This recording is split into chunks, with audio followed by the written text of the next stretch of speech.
Dan Sterling from Optimove. If you don't know us, we are a customer-led marketing platform. We help guide essentially omni-channel customer journeys on the backs of a lot of really interesting data that we get from our customers, who include companies like Staples and Sephora. So appreciate being here and getting to moderate the last panel of the day. We've got some great panelists. Tim introduced them by name, but I thought we have such an eclectic panel, as Mike had said. I think I want to let each person just introduce themselves a little bit and what your role is, since we have such a diversity of panelists. So we'll start off there, and then we're going to get into hopefully a great discussion here about omnichannel. My name is Mike Malone. I'm the SVP of Content and Commerce at PubW, which is the bespoke media agency for Walmart. My team is Content and Commerce, so we focus on really shortening that gap between inspiration and purchase, whether it's the influencer world, affiliate marketing, social commerce, live streaming, basically any of the emerging technologies. Hi, I'm Joe. I sell mattresses for a living. A little bit. All right. Just doing it for a while. I'm Joe Megibow, Casper Sleep, a early innovator disruptor. Theme we have going here in the mattress space, which desperately needed to be disrupted. I actually used to run a company called Purple Mattress, so I've been doing this mattress thing for a little while. And on the omnichannel topic, I actually was head of omnichannel at American Eagle Outfitters years ago, so this is a topic that's near and dear to my heart. Thanks, Jeff. Excellent. Hi, I'm Eric Tarnowski. I lead a group we call Connected Commerce at Kenvue, which was previously Johnson & Johnson Consumer Health. We spun out last year. We have brands like Neutrogena, Aveeno, Tylenol, Listerine, Band-Aid, you name it. What that group is we brought together media, consumer experience, shopper marketing, e-commerce, all the pieces so that we can truly live in an omni-channel world, both from a marketing standpoint as well as from a sales perspective. Thanks, Eric. I'm Rich Honeywell. I have top secret clearance. I can't go anymore. No, I'm going to be a short conversation. No comment. So I'm Rich Honeywell. I'm the Chief Merchandising Marketing Officer for the Navy Exchange Service Command. That's Old Navy. It's the U.S. Navy, which would beg the question, how do you merchandise and market the United States Navy? I hold two unique positions. I'm the Chief Merchandising Officer for the Navy Exchange, which is the retail arm. $1.7 billion, 300 locations around the globe, 92 different bases, and then I'm Chief Marketing Officer for the command, which includes not just the retail, but also food, fuel, services, our hospitality group, which has about 18,000 hotel rooms, ship stores, and our uniform program. So pretty busy. Wow.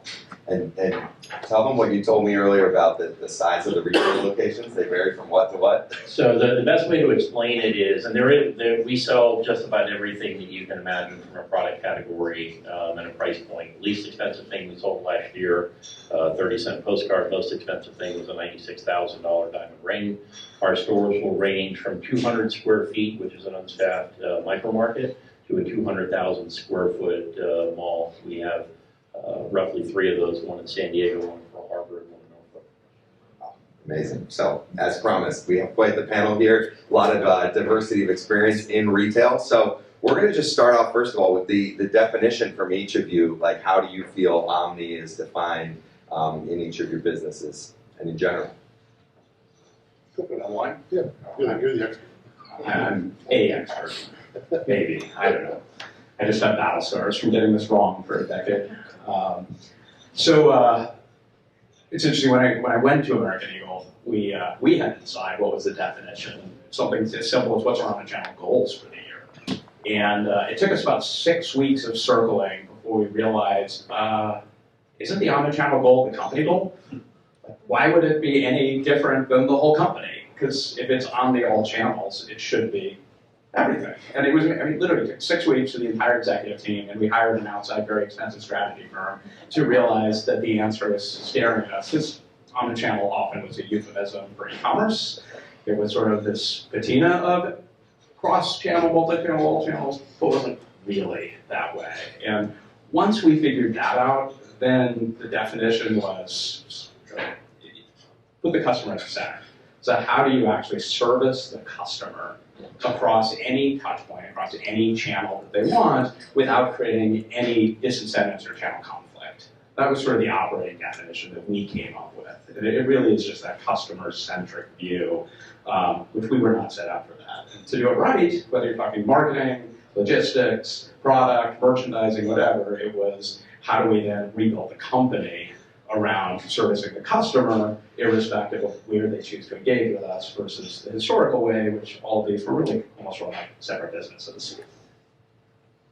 Yeah, no, I think that's perfect. I think the customer centricity is such a key to the whole thing, right? The way we think about it is how do you meet the consumer wherever they're seeking to learn about your categories or your brands, help them move through their journey to conversion wherever that happens, in store, online, wherever, whatever formats that they're looking for, and really bring that seamless consumer experience, reduce friction, and make sure that you're optimizing your incentives across those directions for all of those different variables.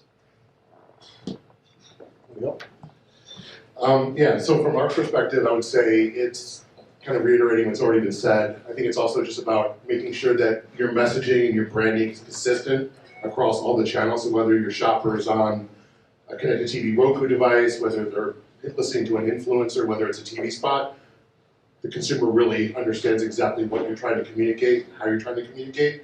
At the end of the day, it's always about making sure that it's just seamless so that a consumer can go from one to the other and feel that it's consistent. And that your shopping, purchase, user experience is consistent. Has anybody here ever seen a Navy homecoming? On YouTube. Okay, on YouTube. Yeah. Do you see the sailors, male or female, coming off the ships with roses? Yes. Did you ever wonder how they got the roses on the ship? You didn't until I just said it. Now you're sitting there going, there must be something there. So that's called a carrier strike group. It's about 6,000 people, men and women, who have been away from their families for anywhere from 6, 7, 8 months. About 2 days before they arrived in port, they sent us an order for roses. We worked 24 hours to get them ready. We put them on a helicopter, fly it out to the ship, and when a loved one comes off the ship, they're carrying a rose. That's omnichannel, plain and simple. Whether you optimize it through technology, whoever the patron is that you're serving, whoever's waiting for them at the end of the pier, that's omnichannel. Very cool. Sounds about it. Hey, you guys went all technical on me. I had to pull the heart string. So, We liked it. We you want want the the head, heart string, I'll come in the technical. the head and the heart. So, yeah, we've heard some bits and pieces about Omni throughout the day. Joe Cano from Zappos talked earlier about how do you, the customer's either looking for instant gratification, right, especially if they're visiting a retail location, or maybe they need a genuine problem solved, right, for some of his examples of going in store and how do you then figure that out in an online business like Zappos. So I'd love to hear from each of you, like, how do you create that omni-channel experience within your businesses, and ultimately, what are some of the challenges? Because I think solving those problems, either ones you've already solved or even ones that have yet to be solved, I think will help the audience hear a little bit about that. All right, you want me to go there, and that way I don't pull out the flower on you? So for us, obviously being a government entity, military entity, a PII, geofencing, we have a lot of restrictions when it comes to how we market, what information we can utilize. And when we're using information, one of the benefits is I just listed off a bunch of different touch points. So that's all first party or zero party data for us. There's a big debate internally as to whether we're trying to use predictive analytics or behavioral analytics and react in a more agile way to what the consumer needs. What we're really trying to do is to understand, to use the information that we have. We have a rewards program we launched about 2.5 years ago that's very robust, is to gain as much information in a non-obtrusive way so that we can be a better service. One of the things that we are charged with, what I failed to say in my introduction, is we're there to improve the quality of life. We're also there to improve readiness. And so what we're trying to do is collect the data and utilize it in a way that saves you the most amount of time, the most amount of money, and allows you to be ready in any given situation. Challenging with some of the rules that we have to work with, but ultimately more rewarding because we're not being intrusive in people's lives and using technology in a way that probably shouldn't be used. Okay. Well, I'm obviously coming from a media agency. I will speak at this through a media lens. I think I'll start with the challenge is that about 70+% of Walmart shoppers primarily shop in store, right? And so up until about last year, Walmart was kind of doing, from a media standpoint, a lot of the same channels, a lot of the same channel allocations and media mixes. And I think as they started to realize, as they started to make improvements to their website, to their app, they knew they had to start migrating more shoppers into the digital, into their app and on their website. So from a media standpoint, what we've done at PubW is we've really kind of almost really strategically shifted where we play. So like our broadcast has gone way down and it's way more into the digital world. We're spending a lot more on social media, we're spending a lot more on influencers. It's really looking at where is the discovery happening for our shoppers and how do they most like to shop. So social is obviously really where it's going from Google to like the TikToks of the world, especially with Gen Z. And so our whole media strategy is really about how do we migrate as many shoppers as we can, because the potential is limitless because we do about $80 billion in e-com. And if you figure that's with 70% of our shoppers mainly going in store, just think of what would unlock it if we were able to really get that full omni-channel approach. And so as a media team, that's what our whole kind of North Star has been for the last year or so. So, ask a few questions. Who here sleeps? Most of you? I have 4 kids, Yeah, so I barely sleep. That back question. So we have a good addressable market. Who here likes shopping for mattresses? Anyone have a positive story? No, I do. No. It occasionally happens. It's one. It's the minority. I mean, come on. You go into a big store with 50 beds on the floor and some creepy sales rep who wants to watch you lay on it and ask how it feels. I mean, I can't think of anything more positive than that experience. But really, it's only $5,000. Today, we'll give it to you for $49.95. Anyone want better sleep quality? Sure. Now here's the kicker. Who here knows with absolute certainty what brand mattress they're sleeping on today? About a third. Think about that. Spend a third of your life on the product. You all want better sleep. The buying process is terrible, and the majority of you don't even know what product you're sleeping on because you bought it and forgot. I mean, there's a lot of challenges in this category. At Casper right now, we're embarking on a journey to figure out a lot of this omnichannel stuff because we sell on our website, we have a contact center that you can call, talk to a human being. We've got 67 of our own stores. We sell at a variety of furniture and specialty retail stores where you can actually see the bed and lay on it and touch it, which turns out is kind of an important consumer need. And we sell a ton of mattresses through mass channel. So Costco, we're in pretty much every Costco out there. We have a lot of units through Costco. We're in Target. We sell a lot of product on Amazon. So yeah, this is truly omnichannel in just about every possible way. Of course, we've made it really challenging on ourselves by having not necessarily the same product in all of these channels. And part of the first thing is getting my company to ask the question, are we even listening to the customers? Like, go on Reddit and you see people talking about, is this the same as that? And I bought this thing at Costco, is it the same as on the website? It's a lot of consumer confusion, and it's self-inflicted. We caused this. And then of course, as you look at marketing efficacy, where are we actually getting credit for where we're spending? Are we driving people into wholesale doors? They want us to be. How are we actually figuring out how to spend there? Part of this is like a traditional brand, almost in the CPG way. Part of this is a vertically integrated retailer. So I mean, there's a lot of challenges in here. And we've gotten a lot of it wrong. But the key and where we're really starting is getting back to a customer-centric view. We're really listening to the customer across all channels, a product-centric view behind that versus a channel-centric view, which is an easy trap to fall into. We really started optimizing to the channel, optimizing the assortment of the channel, and you lose sight of the customer. So how do we make sure we understand that customer need? How are we actually then looking at the product cross-channel? Because it should be, a rose should be a rose. Someone say that once? By any other name? Exactly, thank you. He took it. And it's going to be a journey for us. I'd love to come back in a year and tell you how we've gone. But it's we literally structurally aren't set up right now to service the customer this way, where there's clearly a need. What's interesting from a TAM point of view is the whole category doesn't get this either. In fact, the category continues to lean into consumer obfuscation and the opaque, one-sided presentation of content and product. So I mean, there's a huge need. It's just a matter of who actually leans into the customer at the center. So it starts by rebuilding us from the inside out. Yeah, and I think your emphasis there on structure is really key, right? And I'm a big fan of systems theory, and there's a quote that's real, I love. It's every system is perfectly designed to produce the results it produces, right? And if you think about what we're doing fundamentally in the businesses that we all work in, is you're trying to figure out how do you manage complexity, right? Whether that's in a brand with products across multiple channels and different retail touch points, whether that's many brands to many retailers, right?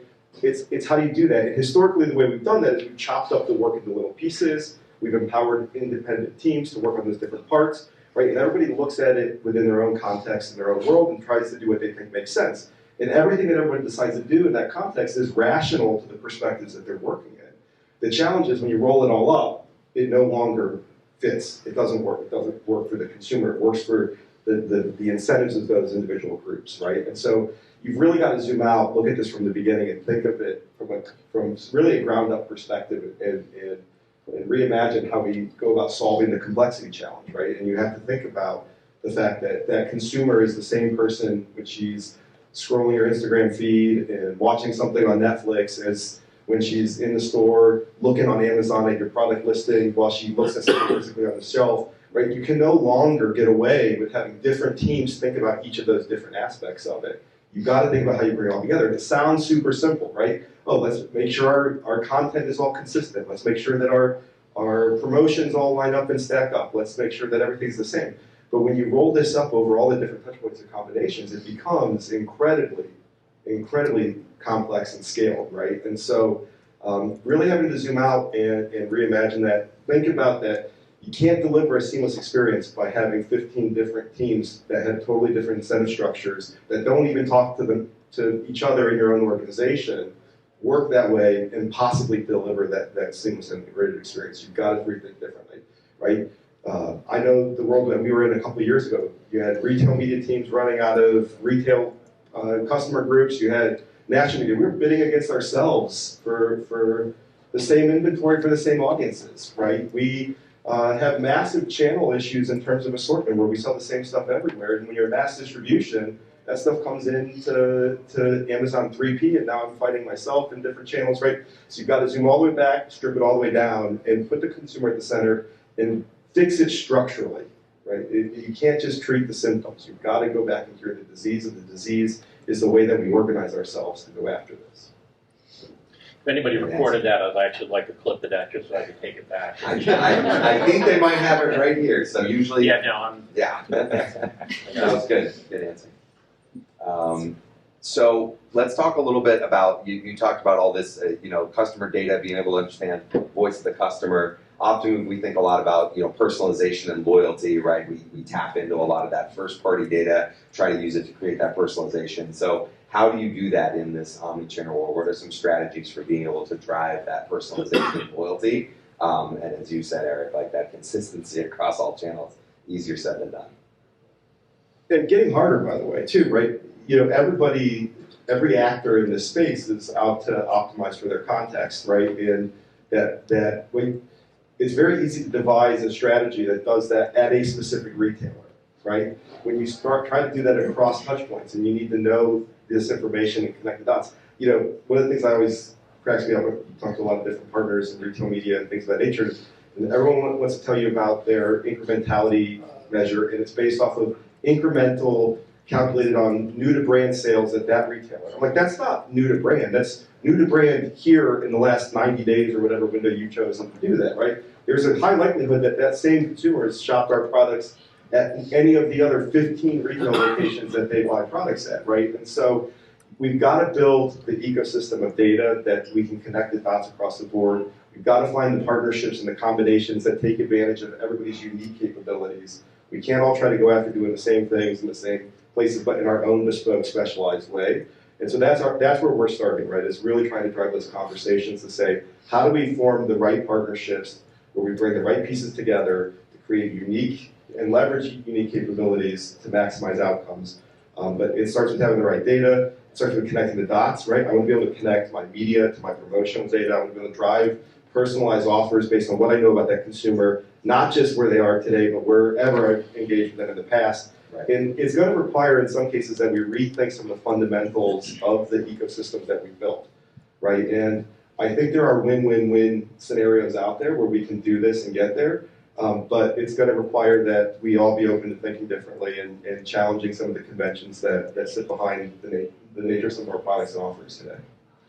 I want to leverage off of that a little bit. I think you hear a word like personalization and the omni-channel personalization. Everybody thinks you can create something that is going to speak to you, and it's going to bring you through. Do you like self-checkout? Do you like to have a cashier there? Yeah, love it. So Okay, all the time, some of the time, what did you have for breakfast this morning? There isn't enough information to be able to deal with the fact that as humans, we are far more unpredictable today than we were 5 years ago, 10 years ago, 20 years ago. I don't think there's a data set right now that can predict whether or not I'm going to stay here and have a cocktail, whether I'm going to head back to Shop Talk, or whether I'm going to sneak out of here and go to my room. And if anybody here has that information, if you could let me know, because I haven't decided yet. Okay, maybe I should just give it up to the AI gods. The reason I say that is because there's a lot of conversation about personalization. I think it's great when you go through a Dunkin' Donuts drive-through and it says, "Hey, Rich, welcome back. Your rewards have been boosted," and that's a time when you can do it. But I think what we have to focus on is the agility. And honestly, I think you could have dropped the mic and walked off the stage. You've got so many different people that are trying to make so many decisions on behalf of so many customers, and it's not necessarily system-driven, it's process-driven, and even culturally driven, that I think what we have to do is use the tech stacks that we have and the information we have to become more agile and responsive so that when I decide to do something, I can get an Uber in 2 minutes and not have to wait 10. Or, he's waiting for him with the drink and knows what it is that I want to have. That's where I think we need to get to. I'm going to take this down a little. This is Jetson's talk over here. I'm dealing with real challenges that we've been talking about this stuff for 30 years. I mean, and no one has ever truly realized it at scale. Most sites I go to have no idea if I'm new or repeat. If it's a gender-based site, they don't know if I'm a man or a woman. I lived in degrees of less wrong. There is a lot of unlock in making money if you can just be a little less wrong. And most of the time we're getting it very wrong, whether it's our data attribution on marketing, whether it's who they are as a customer. To me, it starts with really, really simple things and getting just really good at that. And in order to do something as simple as, loyalty programs are great, but you're only going to have a small segment, unless you're Amazon, you're going to have only a small segment of people who engage. So now you're just really churning on your best customers, which is great. They may be a nice head in your business, but what about the rest? And it starts with just incentives and getting the data to even begin to connect the dots. Like, we have people who walk into our stores and don't buy, and then they come onto the website and do buy. How can we just do that simply? Well, what if I actually said, okay, store, if you just please capture email before they walk out the door, and if they buy in the next 30 days, we'll give you full credit for that sale. Guess what? You're going to capture a lot of emails, and we're going to see our overall conversion go up, and we're going to be able to connect the dots on some of our marketing exercises by just getting those alignments. Or how do we leverage in an omnichannel way? We're taking calls in the contact center, we want to lead harder to sales. Turns out I can use my sales associates in the stores on the phones. But that's only going to work if I incent them to want to pick up the phone and give them that store credit for that sale, even though to the customer it's a DTC sale. Or on my website, every single person I drive to the calls is an abandoned customer who didn't check out, so all my conversion metrics go to hell. Or they don't. And again, it's just how do you connect the dots on these simple, simple things. And the better you are at servicing the customer to get them to want to say, it's me, I'm Joe, and give incentives to all the humans you have that have been mostly human screw-up systems. How do you give them incentives so they're as incented as possible to not screw it up and capture things? You can start to do really, really basic personalization that makes you less wrong, which unlocks a lot of wealth creation on just the basics. And I would love to see some companies just get the basics right. I like that, be less wrong. Mike, anything to add there too? I mean, from a media, it's tough because we don't. That's just not an area that we're really capable of. That's just not an area that we're really capable of tackling, especially in the content space. So it's very hard to deliver customized experiences. I will say that, like, we were doing like a brainstorm exercise last year, and Walmart, when you become a Walmart member, you get very basic data. It's like name, address, whatever. And I told one of my commerce clients, I'm like, why aren't we doing more? Why aren't we finding out when their kids' birthdays are? Why aren't we finding out like other key pieces of information and use the website not just as a commerce tool, but as a community, so that other customers, like if you have a 6-year-old kid and you know there's another customer that has a 6-year-old kid, you might have a great birthday idea for them or a great clothing idea. So they were open to that, but it's a monstrous amount of undertaking to do that. But I think that's what a lot of brands need to do. They really need to build a better rapport with their customers. Yeah, and by the way, I think on that point too, or maybe to pull it from a different direction, I think the other reality is we all care way more about this stuff than any one consumer cares about any of it, right? And always starting and grounding yourself there in that reality, right? We always think they're loyal to us. They're not. Whether you're a brand or a retailer, right? Most people shop all of this stuff, depending on all those variable things at every point in time, right? And so I think that idea of being less wrong a little bit, getting the basics right, shaping the path towards the directions that you want is a really great place to start. And when you find somebody that you do have a relationship with, figuring out how you continue to drive that value for them, meet them with the information they need, deliver things that make it worth their time to build that relationship is really key. Thanks. They're going to start playing the walkout music here soon. Yeah. We have time for questions? Yeah, No time for questions? yeah, we can take a couple minutes. Yeah. We've got some very talented, experienced people. And so many things that you said, I'm like, yes, that's me. Like the fact that a very large leggings company that I have never bought, by the way, but I buy a lot of men's clothing from them, has yet to send me an email where I open it and it shows me any men's clothes. Like, it drives me bonkers. And I think your quote about new to brand buyer, like I've said that 1,000 times. I think you might have heard me somewhere because it's just like, so it's resonating. Let's take some questions. Anybody? Joe, your point about like attribution, right, which again is more of our world than the consumer world, though, does bleed to consumers because you made the point of, did the attribution happen in store? Did it happen online? Did it happen because of this marketing campaign or another? The team that was on before was Colgate-Palmolive, right? They kind of talked about the same idea, like, is it trade dollars? Is it shopper dollars? Is it retail dollars? When I talk to retailers, sometimes they're thinking about the future, which is, I want an investment if I'm a retailer, right? I want an investment from Pepsi, and I want to do the best thing I can on behalf of Pepsi and stop with the silos. Is that kind of where you're going with that? No, I mean, some of it is, I mean, this sounds crazy how rude marketing can be, but put a stake in the ground and at least admit that you've got these forces. Right. I mean, like, at Casper when I came in, 100% of all media spend was only, the rollouts was just calculated based on DTC sales. So, okay, we've got 67 stores, and we've got hundreds and hundreds of wholesale partners, thousands of wholesale partners.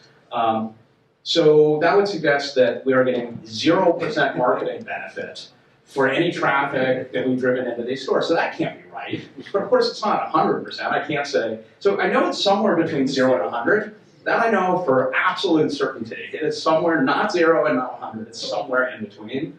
So I mean, I've literally done things as dumb as, okay, let's just call it 50. Let's call it splitsies. And we'll just say anything sold in these other channels, we're going to give 50% credit to.